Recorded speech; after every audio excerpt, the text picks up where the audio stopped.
All right, so pitchers and catchers report tomorrow morning in Peoria. So finally, we're going to get to see some baseball footage from those spring training fields. So that's going to be exciting. But in this video, just wanted to go through the entire list of guys so far, as of this recording, that are going to be reporting to Peoria and either compete for a spot on the roster or improve their standing in El Paso or get more big league spring training experience and be with those guys. Obviously, I'm talking about some of the top prospects in the system, like an Ethan Salas, a Leo DeVries. So yeah, let's get into this full list, starting with the 40-man roster. Then we'll get to the non-roster invitees, and I can reiterate who has 0 options left as well. So 40-man. This is alphabetical. Jason Adam, Luis Ariz, and when I go through these names, if I have any thoughts on these names, then I will say it then. So Jason Adam could end up being a closer if Robert Suarez gets traded. Luis Ariz, I don't think the Padres are going to trade him. It seems like he's going to be at first base. Henry Baez, Ryan Bergert seems more like a maybe late in the year he could impact the club, but not right out of the gate. Xander Bogaerts, need a bounce back year from him, especially when the Padres are so limited what they can do financially. One of your big contracts is Xander Bogaerts, and you have him for 9 more seasons. So if he shows up, that will make this lineup much better. MLB.com released their projected Padres lineup the other day, and it actually, when you put the lineup together, it doesn't look terrible because the Padres, while they haven't made very many moves at all to improve the team, there's still a lot of names that are talented players. Their lineup that they put out was Ariz, Tatis, Manny, Merrill. Okay, that's a great top 4. Then after that, Bogaerts, Cronenworth. Okay, they've performed at the big league level before. And then Connor Joe. Then after that, 7, 8, 9. Connor Joe, they have as the DH right now, Jason Hayward in left, Elias Diaz catching. And with Diaz, that's not the worst thing to have Elias Diaz as your 9 hitter. But the way this offseason has gone, I see a lot of fans reacting to the 7 and 8, Connor Joe, Jason Hayward, and then the 9th as well. And they're like, oh, that's 7, 8, 9, though. And it's like, well, let's also appreciate at the same time who we have in the spots 1 through 4 and even 1 through 6 if we can have some bounce back seasons, or just Crony continue to improve from where he was this past season as well. And Bogaerts, obviously, can he be his Boston self? But I want to, maybe it was just the mood that I was in today, but I'm like, let's appreciate what we have in this lineup because there's some other teams in this league that would love to have that talent that the Padres have in that lineup. So continuing on with the 40-man, Johnny Brito, maybe he'll be competing. I think he's more of a bullpen guy, but we'll see what he can do. Campy, going to be competing with Elias Diaz for that starting spot. I give Diaz the edge, but Campy, he has the opportunity. It's there for him. Dylan Cease, will he be dealt? Will he be on the opening day roster? I think that he will. I think if, as of now, my opinion is switched on this. At first, I went with Dylan Cease, but of the 3, Suarez, Cease, and Ariz, I think that the most likely to be traded is Suarez. That makes sense. The Padres, they're confident in the bullpen that they have. You can have Jason Adam be your closer. You have Jeremiah Estrada. You have Morahone, like Sean Reynolds and Brian Hoeing. There's some intriguing names there. And just where this rotation is at, I mean, you need Dylan Cease because you don't know what you're going to get from that 4 and 5 spot right now. And then Luis Ariz, I mean, with this lineup, there's question marks with the bottom half. Yeah, bottom half of the order. Bottom third, definitely. So to have a contact guy in front of some of those other big names and you want to lengthen that lineup out, yeah, having Luis Ariz is what you want, for sure. Even if it's just for this 1 more year. And I think the Padres could bring him back, but what's their financial situation going to be? We'll see. Henry Baez, Ryan Bergert, Xander, Brito, Campy, I already went through those names. Cease, Cosgrove, Tom Cosgrove. That's another one where no Tanner Scott, obviously. He goes to the Dodgers. So having a lefty that can be nasty, and Cosgrove has been nasty at times in his big league career with the Padres, having that would be huge. So that's someone that I am paying attention to in spring. How is he going to look? Because having him in the bullpen, ooh, that would be great. Some of those swings that Ohtani has taken against Cosgrove, yeah, not great. And we love that as Padres fans.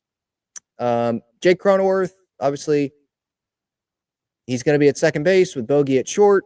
He's not going anywhere, although Dennis Lin did write today in his piece, kind of previewing, I think, spring training, that Croney, 8-team no trade list, so limited no trade clause. There are teams that he could just be traded to and not have a say. He's drawing interest, or has drawn interest from teams. Didn't list the teams. Don't totally know who those teams would be. I wonder if a team like the Mariners would be on that list of interested teams. They would want a bat in return. Or excuse me, sorry. Cronenworth would be that bat, but the Padres, I assume, would want pitching in return. The Mariners, they have pitching to give up, so maybe they would connect there, but I feel like we've been saying that for years now. Continuing through this list here, Omar Cruz, Yu Darvish. His health is going to be very important. Elias Diaz, obviously fighting for that catching job. Jeremiah Estrada, him continuing to pitch well. That's going to be key. Jason Hayward, platoon in left field, or is he just going to earn that left field job? And it'll be more Connor Joe platooning at first with Arise and Arise DHing if Connor Joe plays first. Or does one of them just not play well and the other plays really well and they earn everyday playing time? Maybe not to start the year, but because how heavily do you want to weigh spring training performances if you're the Padres? You probably just want to go in and be like, hey, let's still platoon Joe and Hayward. If someone stands out during the regular season when the games are counting and it's the top pitchers that they're facing, then you go in that direction. But I'm interested to see, I know it's spring training, but what does Jason Hayward have left? Brian Hoeing, Alec Jacob, another guy that could be nasty in this Padres bullpen. Connor Joe, we'll see. You know, Hayward and Joe, both of those guys, I believe, are $1 million deals. So not surprising that not expensive. We weren't expecting them to be expensive. But as many writers, including Kevin Acee, I saw today, writing about the WAR combined that Profar had last year, and they bring in Hayward and Connor Joe. Let me bring that up, actually, because it does demonstrate. Now, these guys could bounce back, and they could improve the WAR that they had last year, for 2025. Here's what it was. So Profar 4.3 F4 last season. To replace Profar, they brought in Connor Joe and Jason Hayward, who each contributed 0.5 F4 to their respective teams. So you're going from 4.3 to 1. And the Padres think that they can get that same production from Profar. I don't think that they think that, by the way. I think, and for me, this is what I'm hoping as well, is one, you can't expect that for them to deliver Profar seasons. But also, Manny's, let's not forget, Manny is going to be healthy going into the year. At least as of now, he is. Knock, knock, knock on wood. At the beginning of last year, he was not fully healthy. He was recovering from elbow surgery. He was struggling offensively. And then he was an MVP in the second half of the season. So if he can do that again, that can help make up for Profar. But there's also the Higgy production that you got to get from maybe the catching position, maybe somewhere else. If Bogarts can play better, if Cronenworth can hit better, then there you go. If Tatis can stay healthy, remember, he wasn't healthy. I know they had David Peralta come in, but the power numbers that you can get from Tatis if he's healthy all year. Merrill, can he continue to play well? That's how you can start to get back to the level of production as a whole. Because it doesn't matter if one person does it or if 4 or 5 people can do it. Luis Ariz is another one. He is healthy. Remember, he was dealing with the thumb issue. So if the collection of guys can perform and have some bounce back years from some guys and you have health, then it's making it easier to replace that production that you had from someone like Jurickson Profar. I don't see it coming from one person. I can see it, though, coming from a collection of guys, though. Where was I here? Alec Jacob, Connor Joe, Michael King. He's going to be a Padre. I'd be shocked at this point if he gets traded. But they're going to be relying upon him heavily, obviously. Stephen Kolek, Brandon Lockridge would fight for a bench spot in the outfield. Manny, Ron Marinaccio, he was the first big league addition, right? Acquired him from the White Sox after they DFA'd him to make room for Martin Perez, who the Padres didn't pitch in the NLDS. So we knew he wasn't going to come back to the Padres. And I think he also got like $5 million from the White Sox, and the Padres weren't going to do that. So we'll see what Marinaccio will do. Yuki Matsui, that could be another important lefty in that Padres bullpen with no Tanner Scott. Jackson Merrill, Adrian Morejon, he's going to be in the bullpen. Joe Musgrove is listed on the 40-man, but he's out with Tommy John, obviously. Juan Nunez, Rule 5. So if the Padres want him, he has to be on the big league roster. So take that into account as you watch him maybe this spring. Where was I? Here it is. Terso Ornelas. I think, are the Padres going to leave the door open to start spring? Like, could he start in left field? If he tears it up and those other guys are struggling, would they start Terso in left field? They'd put him on the roster, I assume. So we'll see. But I think the door is cracked open. Can he keep that door open with his spring performance? Wandy Peralta, yes, he is still on the roster, but I don't think fans are expecting much from him. Sean Reynolds, command, that's what I want to see, but he's got velocity, pretty nasty, tall. So I could definitely see him in this pen. Eggy Rosario, bench piece. Robert Suarez, we'll see if he gets traded or not. Brett Sullivan, I see him in El Paso. Fernando, Randy Vasquez, fighting for a rotation spot. Matt Waldron as well. And Tyler Wade, obviously, will be on the bench as a useful utility guy. No options remaining for Austin Davis, Elias Diaz, Logan Gillespie, Luis Patino. Eggy Rosario, that's definitely one to remember. So I think because he has no options, I think he has a little bit of an edge to be at least on the bench to start the year. Brett Sullivan, Tyler Wade, and J.B. Wendelken. The non-roster invitees, Trenton Brooks, Mike Brosseau. He's one that I'm kind of forgetting that he's in spring camp. So I assume that he will get plenty of at-bats, plenty of an opportunity, definitely early in spring to, get up that list on the possible bench guys. Harold Torino, Austin Davis, Leo DeVry, obviously getting more experience with the big league camp for a little bit.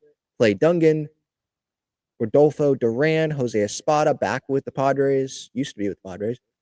Logan Gillespie, Oscar Gonzalez. He is another one that I'm also sort of forgetting sometimes when I'm talking about outfielders, that he is in camp. And so he is another one that will compete for playing time in the outfield, compete for a bench spot, I think. Because what I'm seeing right now, and things could change, but Connor Joe, Hayward, those are major league deals. They're going to be on the roster, and it seems like they're going to platoon in left. Connor Joe could play some first as well if they want to rise to DH. Would they I've talked about this before, would they have 3 catchers on the roster? And they have Campy DH or have Diaz? We'll see. Oscar Gonzalez. Okay, Nico Goodrum, infield. I feel like he's more of an El Paso guy. Jake Higginbotham. What a name. Austin Krob, Martin Maldonado will compete for the backup catcher job, I assume. Although I think the Padres would want Campy to be the backup catcher or, take hold of that starting job. But Diaz is a major league contract, so he obviously has an edge over Maldonado to at least be on the roster. Mason McCoy, Braden Nett, Eduardo Nunez, Ryan Oak, Luis Patino, but he's recovering from TJ. Francis Pena, Jonathan Perlaza, Bradley Rodriguez, excuse me. And Perlaza is someone that may fight for some playing time in the outfield as well. Ethan Salas, obviously in that DeVry group of getting experience with the big league team. Romeo Sanabria, Gavin Sheets is someone that could earn his way onto the roster as first base DH platoon, or not platoon, but you know what I'm saying, like part-time DH, part-time first base. But I think he's going to have to rake to end up making this roster. Brandon Valenzuela, Anthony Villar, Forrest Wall. I think they signed him early in the offseason, and then JP Wendelken. So those are the names as of now that are reporting to Padres spring training. Pitchers and catchers is tomorrow. Brings a smile to my face. And then the entire team, first full squad workout, is going to be the following Monday. So that will be Monday, February 17th. And then their first game is, I believe, the 21st. So not this Friday, but next Friday. So we're like a week and a half away from that. That is obviously against the Seattle Mariners, as it is every year in Peoria, because they share the Peoria complex with the Mariners. So they play not just once, but they play multiple times in spring. So any thoughts, leave them in the comments. That's what I've got here tonight. And thanks for watching.